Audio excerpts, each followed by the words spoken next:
Ladies and gentlemen, being emotional makes you predictable.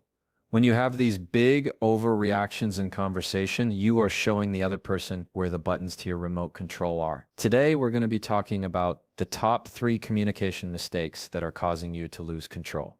Ready? Let's go. Welcome to the Jefferson Fisher podcast, where I'm on a mission to make your next conversation the one that changes everything. If you enjoy learning tools to improve your communication, I'm going to ask you to please find the button that says subscribe wherever you're listening and click it. It's not a forever thing, but what it does is it tells wherever you're listening that this is good content. So, my promise to you is that if you listen to these episodes and you subscribe, I'm going to make you a better communicator, and that's my promise.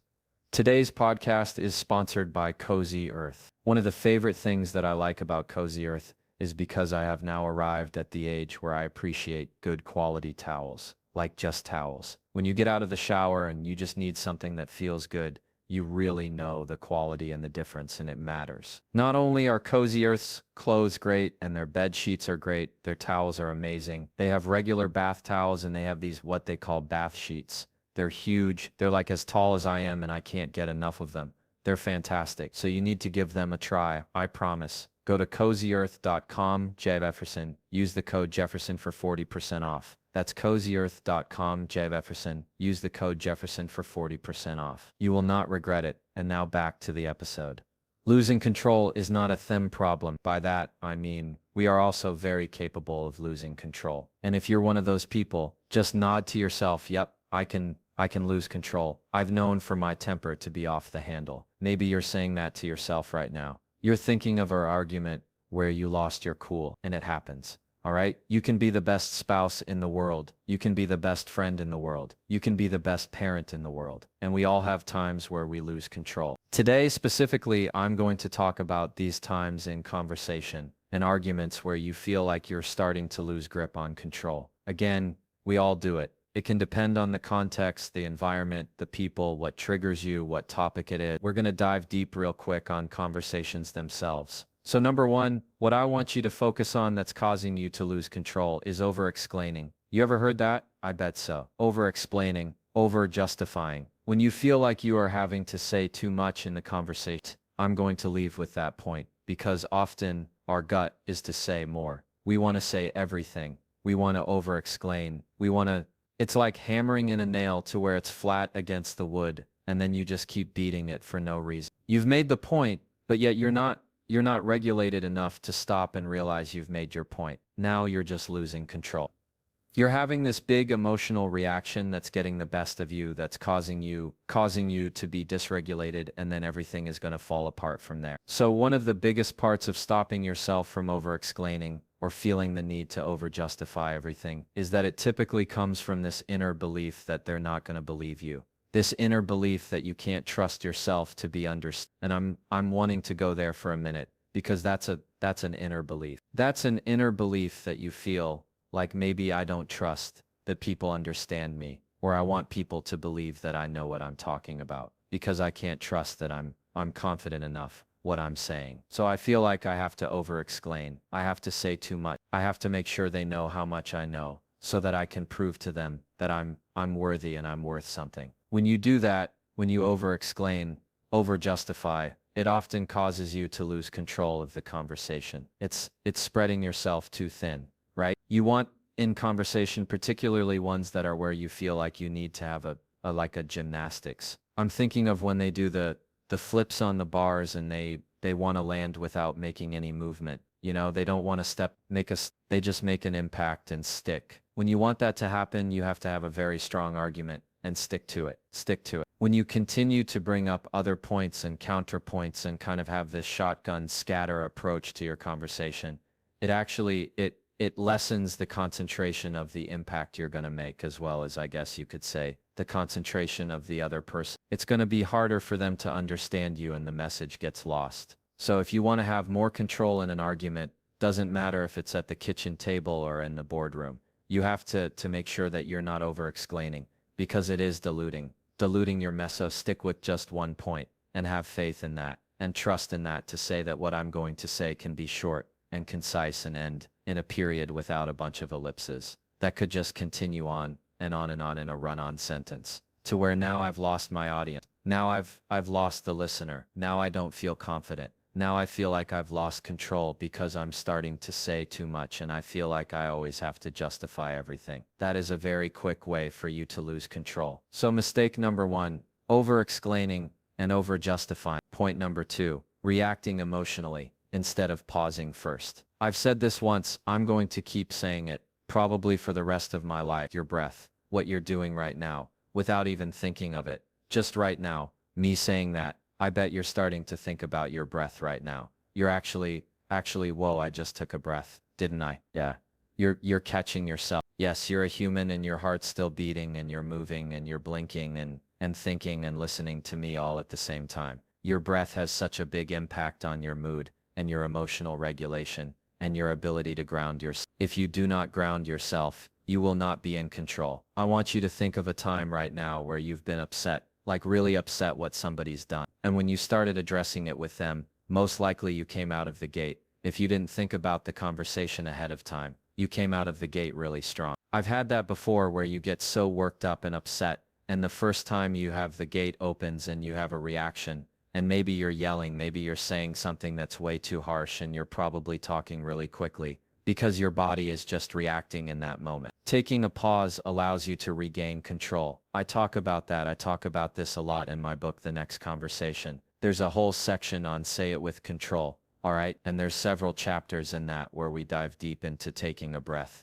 a conversational breath, a physiological breath. And well, let's do it right now in case you haven't heard this from me before. And even if you have, it's good to do. Good for me too. You ready? This is a conversational breath. So what you're going to do, we're going to do about 3 seconds in through the nose, 1 more at the top, and then out through your nose. Now what you're going to find by doing that is you're going to sense a little bit of tension. Just being the more you do it, the more power, more control you're going to feel of yourself and in the conversation because you are regulated. Your prefrontal cortex is staying engaged. You're not being emotionally flooded. Because when you are emotionally flooded and you're completely emotionally wrapped into the argument, not only do you lose control, but it makes you predictable.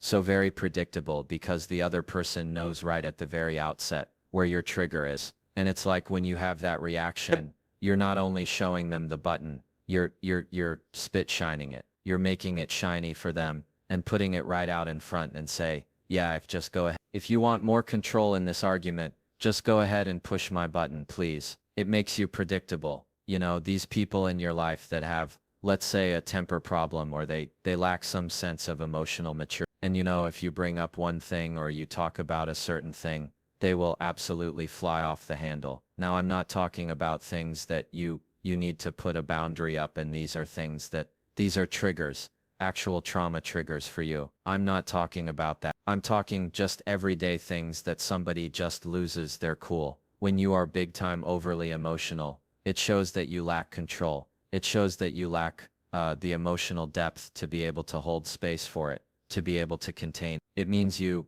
don't have a very deep well to hold these things. Everything is very much at the surface. It doesn't have anywhere to sink or grow. So when you feel like you are losing control or you're afraid you're going to lose control, what I want you to do is take that breath. It's going to allow you to pause. There is so much power in a pause. Spoken about this a lot. Again, I will always talk about this because it never gets old. When you pause before you respond, you maintain control versus allowing yourself to get flooded and have a big emotional overreaction that is just giving away your power to the other person. All right? Now, before we get going, I have to admit I am a snacker. I like my snack. And sometimes, you know, you're just in the mood for something crunchy. Just nothing else is going to do. It just has to be crunchy and salty. Well, I have come across Mosa chips a few months ago. I got some of these chips. I started eating this was probably 3 weeks ago, and then I had to go off and run to the store. I came back, they were gone. I'm talking empty bag, and my wife and kids were already into the second bag.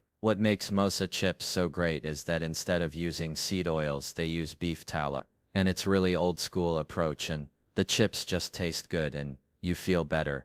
You feel like you actually ate a snack, not just a big bag of salt and grease where you're regretting your life decisions. So I'm a big fan of them.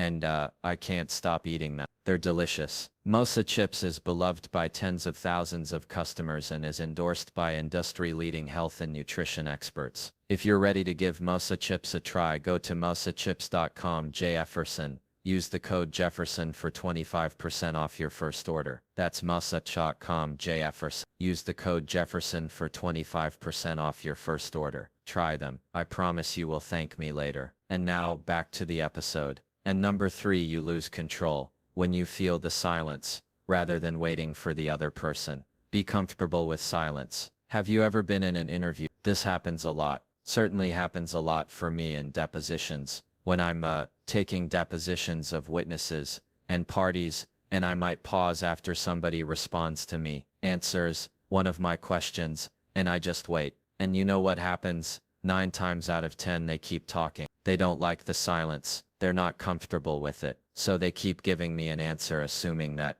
what they said wasn't enough. And I've had it a lot where they start telling me stuff that's better than what they originally told me. So their second answer that they are saying unprompted was more information than what they originally had, and I don't have to do anything. Or like an interview maybe where somebody asks you an interview question and you respond and they don't say anything right away. So you feel like, oh, I guess I didn't say enough, so I gotta keep talking. Stop. Don't feel the silence. Understand that if they have a question, they have the agency and the power to ask. And if they're not happy with your answer, you know what they can do? They can ask a question for more information, to clarify, to have a different answer. They can do that within their ability. It is not on you to continue to fill every silence. Be comfortable with that. When you fill every silence, if you plug every hole, it's giving away your power. It's leaking out because you're not being confident in what you said. Like we talked about with the over-explaining and justifying, just use a period, not the ellipses. You don't have to fill every hole. When you get comfortable with silence, see what I did? Don't worry. Your music player is doing fine. That was a dramatic pause. Whenever you are comfortable with silence, there is a strength in you that happens. So I want you to practice, maybe today, maybe tomorrow when you're on the phone with somebody. I want you just to, let's do it both ways. 1, I want you to see how silence works. I want you to, whenever you're talking to a friend, maybe just pause in your sentence for 3 seconds. And it could be as simple as this, as if you're just talking to a friend, and you said, yeah, you know what, I really had a good day, and you know what I was thinking about? I was thinking about what was important in my life. That's example. 3 seconds. Easy, and you see how that pause made it feel so much different. Second of all, when somebody else is talking to you and they give a pause in the conversation, wait 3 to 5 seconds. See if they have anything more to say, but don't put it on yourself for your responsibility to continue to carry that conversation. Silence serves a purpose. And whenever you don't allow that to happen, not only are you cutting off the chance for connection, the chance for more information that you had otherwise, you're cutting off your ability to conserve your power and conserve your control in that conversation. Today, I like today's episode. Today's all about maintaining control, making sure you don't lose your control. The top 3 communication mistakes that are causing you to lose control. Number 1, we talked about how over-explaining and justifying starts to dilute your message. Rather than having a concentrated argument that you're going to stay on point and being confident in that rather than spreading yourself thin. Number 2, we talked about not having the overreaction where you're showing everybody your button, and every time you react you're making yourself predictable, and that can harm you and lose your control. And number 3, at the end of the day, silence is positive. Silence is something that says more than anything our words can ever say, and don't feel like you have to feel the silence. If you don't want to lose your control, be comfortable with silence. Use it, and don't feel like it's a negative thing that you have to step in front. Get comfortable with it. Alright, I hope you have a great day. As always, you can try that, and follow me.